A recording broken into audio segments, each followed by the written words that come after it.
So guys, what's going on? I hope you guys are well. I hope you guys are staying safe. Guys, smash the like button. Hit the subscribe button if you haven't hit the subscribe button already.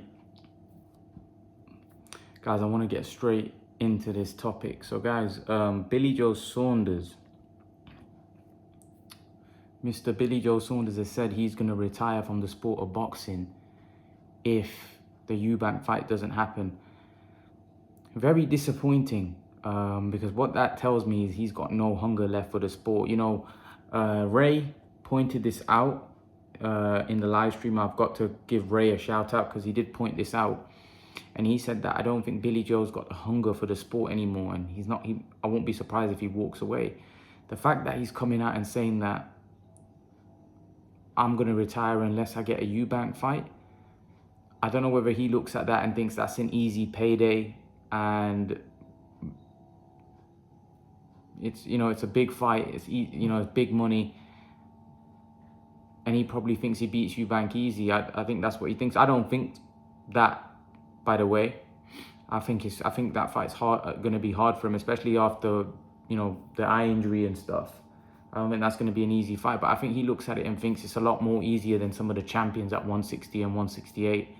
And I think he realizes that his road of becoming world champion that's not going to happen. I don't think Billy Joe can become a world champion anymore. So I think he's probably thinking it's all about the money now. And he's probably thinking the Eubank fight is a big money fight and a fight that will pay him a lot. And the hunger's not there. Clearly, obviously, him saying that, he's clearly shown where he's at. You know, he's not going to come back now to become world champion or have a career in the sport. It's just about the money, which is very disappointing because Billy Joe, you'd have to say he's underachieved. He's definitely not done what he could have done. You know, he definitely should have fought more. Now, I don't know whether he would have beaten a Charlo, he would have beaten all those guys. There's no guarantee, or an Andrade. There's no guarantee he would. I think he could have probably lost maybe to Charlo and Andrade. But the fact is he didn't fight them, so we didn't find out. So Billy Joe kind of fought Lemieux, Andy Lee, you know, decent names. But Charlo and Andrade, for me, were better than those guys. And we would have got a better indication of how good Billy Joe was. But unfortunately, Billy Joe didn't fight those guys. He didn't fight those guys. And I think his career, he's going to be remembered as somebody that he could have done more. You know, you see, it's all good saying that he was a two-weight world champion, which is a great achievement. Being a world champion is a big achievement. It's not a small thing, just being a world champion. But when you think about it, you know, he beat Andy Lee, which was a good win. David Lemieux, decent win. But he beat Shifat Asufi for the vacant WBO title, which, you know, it's hard to even look at that as a world title fight at 168. Like, his career at 168 was, he didn't fight anybody. He didn't fight anyone that was a 168 fighter, really. I don't know how he managed to get a shot. I think because he was a WBO champion, and obviously he was stripped of that because he failed the test. Pretty sure he was stripped. So I don't know how he managed to get a shot at the vacant WBO 168 title. I don't understand that. I don't understand how he got a shot. Especially after what happened with him. And yeah, I don't even think he was a 168 pounder, by the way. I just think it was the fact that, you know, the fact that he managed to get an easy fight for a title. You know, he didn't have to at least plan for Utsakatsi, who was a good fighter. You know, and Callum Smith beat George Groves and he won the World Boxing Super Series. But Billy Joe, had to win the 168 pound title, they basically just gifted it him. And then he didn't fight anybody at 168. He fought that on the YouTube undercard. And then he got the Canelo fight, you know, or he fought Martin Murray and then he got the Canelo fight. You know, so his really resume at 168 was very underwhelming, you know, and even at 160, it's not like like I said, he fought guys not even on Charlo and Andrade's level when you think about it. You know, he needed those type of names, and he was going to fight Andrade and he ended up failing a test, which inevitably, you know, ruled him out of that fight. So it's just been a very disappointing career. I think he's also probably not the most disciplined fighter in the world, but I would have still liked to see him have a run at middleweight and try to maybe capture another world title at middleweight. Look for a Charlo or Golovkin or Andrade fight. You know, I don't know why he wouldn't want to fight an Andrade, for example. Surely that fight would make a lot of sense now. He's not a world champion. It would be a good fight, and I'm pretty sure people would want to see that. But I just think, would Andrade want to fight? I think Andrade's not really in a position to pick or choose. Andrade needs big fights.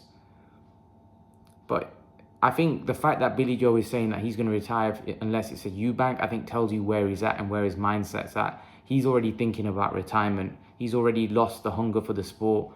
And when after the Canelo fight, that was kind of it, really. I think that he finally reached the top in the sense that he got what he wanted and what he was calling out for years. He was saying Canelo's ducking me and Canelo don't want to fight and he finally got it, and he realized, you know, he wasn't good enough to beat Canelo. That's it. And then he's probably thinking, look, I've lost to the best. There's no point of me going on and fighting guys like Charlo, Jacobs, or someone like that and get beat. At least this way you can say, well, I was a 2-weight world champion. I lost to the best pound-for-pound fighter in the world. There's no shame in that.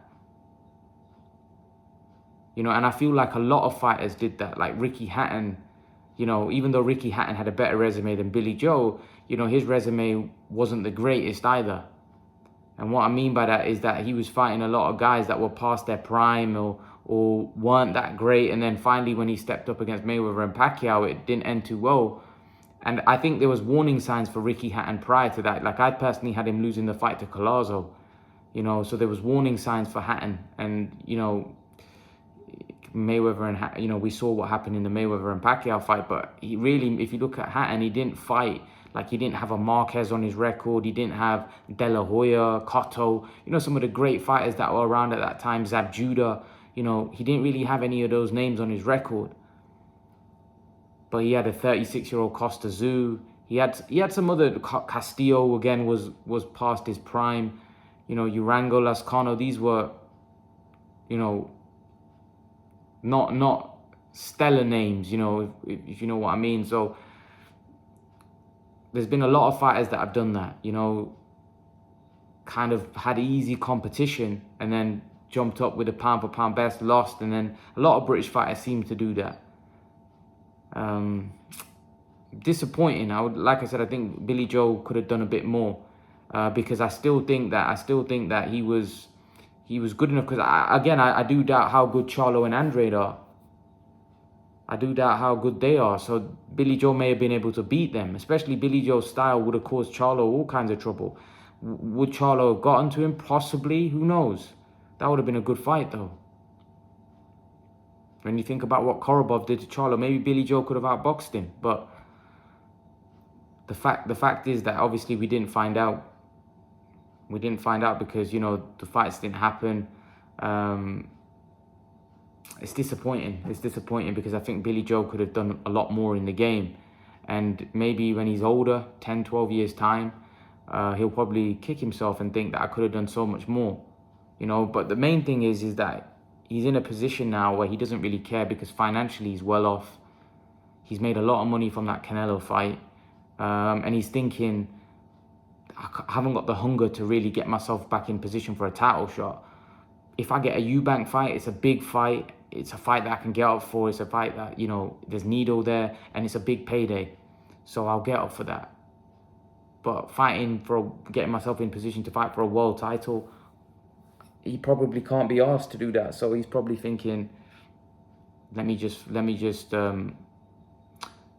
call it a day if I can't get that Eubank fight, which I believe he will get because I think Eubank will be interested because, let's be honest, Sky Sports are promoting Eubank or they're making Eubank their poster boy. So that definitely would be a big fight. So after Eubank's next fight, maybe that's a fight that can be done because of the fact that, you know, Sky Sports will probably try to push Eubank. And I do think Eubank would have a good chance in that fight because I think already we can tell from Billy Joe's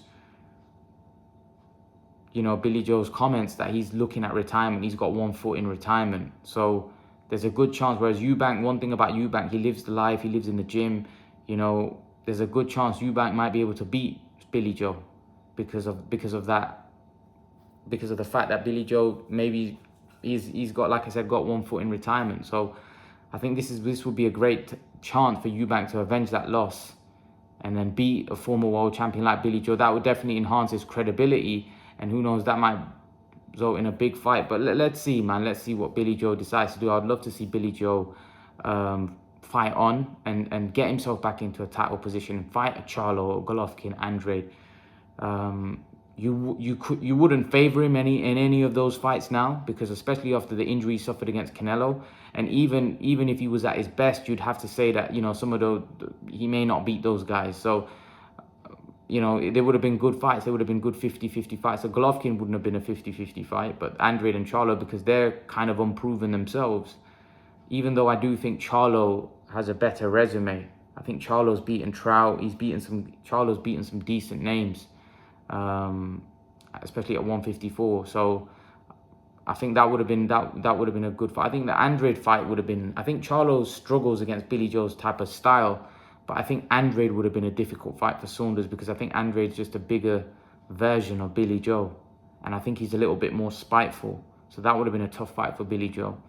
But yeah, we'll never know, because the fights didn't happen, and it looks like the fights aren't going to happen because Billy Joe is already thinking about retirement unless he gets a Eubank fight. Leave your thoughts, guys. Let me know what you think in the comment section below. And guys, remember to please like, share, subscribe to my channel. I'll see you all in the next video. Peace.